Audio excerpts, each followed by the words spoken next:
Yeah. I just wanted to first off just say I appreciate you guys for coming, speaking, providing your perspectives. I was gonna tell Alex, I love my mom, but I can't imagine 17 years in the same room.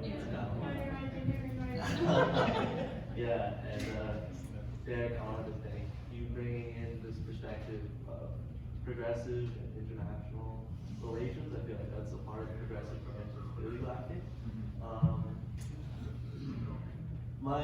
My question is honestly more focused to Hamid. I really enjoyed hearing your perspective, but it's in the realm of organizing, like Zucker was saying earlier. Real change comes when we all come together. You know, this level of class consciousness that existed in 2020 that brought about, you know, such a mass movement of people that we haven't seen since the 60s, right? Like, immediately just, like, squashed, right? Everyone had no other choice than to watch this video of this man standing on another man's neck. And just like overnight, massive change, but then in perspective of 2 years removed, pretty much gone. Not much has come out of it. Right. We have just white supremacist structures that don't allow us to actually learn about the past, learn about the Black Panthers, learn about Fred Hampton, right? That level of organizing was such a threat for the federal government that it was squashed. That level of organizing didn't come from legislative work, it was actual community. So my question was more directed to Hamid on the fact that we lack leadership and organization and how that can be more effective. Does that make sense? Okay, Hamid Sam, respond quickly. Yeah, no, thank you. That's a great question. I think one of the things again is that how do we shed some of our understandings as well? And yes, this was on a global level one of the largest movements, social justice movements, you know, just across the world. But this is the thing that we say in our organizing, that this is not a moment in time, but a continuation of history. So those historic moments and that continuation has been going on. I mean, you know, you talk about Black Panthers and all that. What we saw in Los Angeles, we don't have to go back too far. You know, just how people have been organizing from the constant state rebellions to indigenous uprisings. Now in the current day, we saw what happened in the March uprising. We saw what happened during Rodney King, and I'm speaking just about Los Angeles. Then we saw the immigrant youth really just picking it up. So it is these things, and then of course going into Michael Brown's murder, and then coming back to Louisiana Ford, and then down to George Floyd, and that continuation of Keenan Anderson, and a lot of these folks that have been murdered by the police. So in essence, the pockets of organizing are always there. I mean, I think this is, I'm always reminded about the Catholic Church starting the sanctuary movements for the immigrants, but the immigrants, whether you're undocumented or not, there's always a sanctuary for the community. So I think organizing is not a scheduled event. It is 24/7. We live and breathe it. This is something that constantly informs us. So I'll go back to it again, that the youth are way ahead of the game. They are very much organizing, whether in schools, whether on streets, and the expressions are through art. But it is very much, and I'm just saying that it's a little bit disappointing that we got caught up in most of this conversation around partisan politics, rather than building and learning on a grassroots level and how these movements are building. And the reason is that, again, the system is very well working because the state immediately and the establishment itself, whether it's the corporations or you know, white supremacist systems, that's where the evil of reform comes in. Because reform is changing the color of the uniform. Somebody that I've been working with, these trans-active sex workers in Colombia and Bogota, they always talk about it.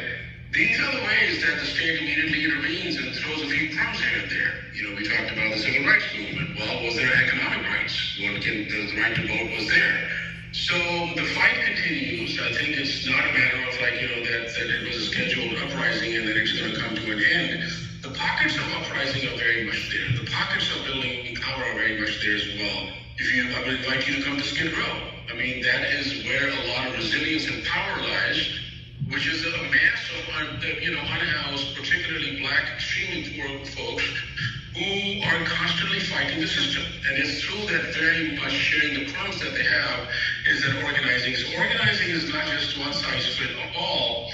It's not a monolithic, approach to things. It's like these little pockets of organizing that are constantly going on. So that's where power lies, and just wherever we are in our own local community, in our own neighborhood, we just start talking to people, and sometimes these conversations are not easy.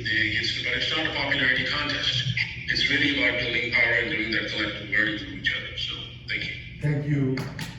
Yes, we have to leave in 3 minutes, Yes, I I have a very believe. quick Yes. question, and a very practical question. So, I am represented by Republican Mike Garcia, who disputes the elections and all that and the stuff that's going on. Okay. He's there.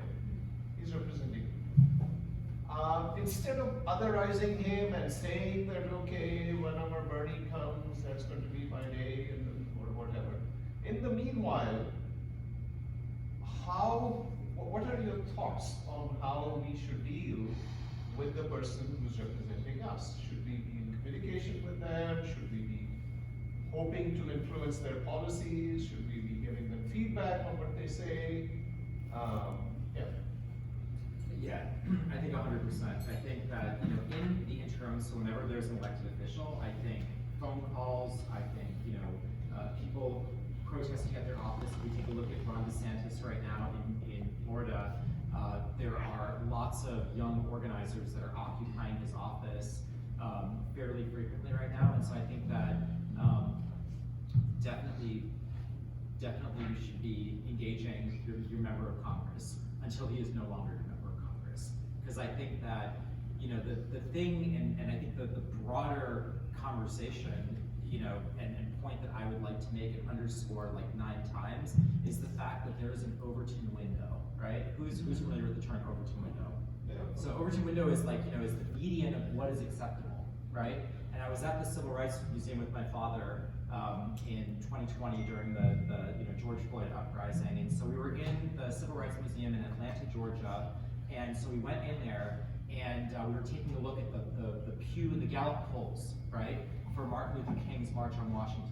And so I pulled up my phone and I said, okay, I'm gonna pull up the popularity of the George Floyd protest. And we're gonna pull up, we're gonna like look at the placard about Martin Luther King's March on Washington. And it was exactly the same, right? So the issue is So- that he wins by very narrow margins. Yes. If he gets the message that, look, I mean, if you give me a choice of candidates, that, I'll consider you and I'll consider the other candidate, just come to a more reasonable position. Yeah. How would you proceed with such a strategy? Okay, so this is interesting. So talking about organizing strategy right now, because the thing is that like the establishment of the Democratic Party, right? Because what you just said is that a Republican can kind of tweak their message, and a bunch of media, like money is pumped into the mass media, and then kind of like you throw the dice and you kind of like see what the results are, right? And we saw that here in California. There were 5 or 6 races. So in my race, on less than $1 million, less than $500,000 in the general election, I won 66,000 votes, about 40%, right? Every other, Asif Mahmood and different folks, like all around here, I came in 4th or 3rd, right? And everyone else around here had $4 million, right? But all of their strategies were going by the establishment of the Democratic Party. Now, to your point before about why the political right in this country is able to do what they want is the point that I was making to you before about the critical mass. We need to have a critical mass of people at every single level of government. At every single level of government on the progressive side. And the reason why I am hopeful, and this is to serve your points right here, the reason why I am hopeful is because in the 1920s we were in exactly the same position. Actually, it was worse because you had American police that were murdering trade unionists, right? And so it was on the back of a generation of leftist organizing in the 1920s and in the 1930s that brought FDR and the New Deal into power, which essentially brought in and moved the country to the political left for a generation. And so I think that the answer is deep community organizing, a la Bernie Sanders. Bernie Sanders showed us how to do it, and it never went away. Rumi, one question. Yeah, so we have a speaker from Florida, Dr. Talat. So, but Hania wants to say something. Yeah, and I'll say this very quickly, but because we have to, we have to leave for another meeting. Well, I just wanted to. Regarding that, but the FMCIO and STUI is a two trade organization. What is the role in that economical system? Yes. We have to discuss that because I used to work with them. I knew that. Well, I just wanted to also add something is, as the Middle Eastern AAPI community, encourage your children to please get active in politics. What the older generation is leaving behind for them is horrible. Student loan debt, a climate that is shifting and changing, that the fossil fuel industry is doing absolutely nothing to care about, right?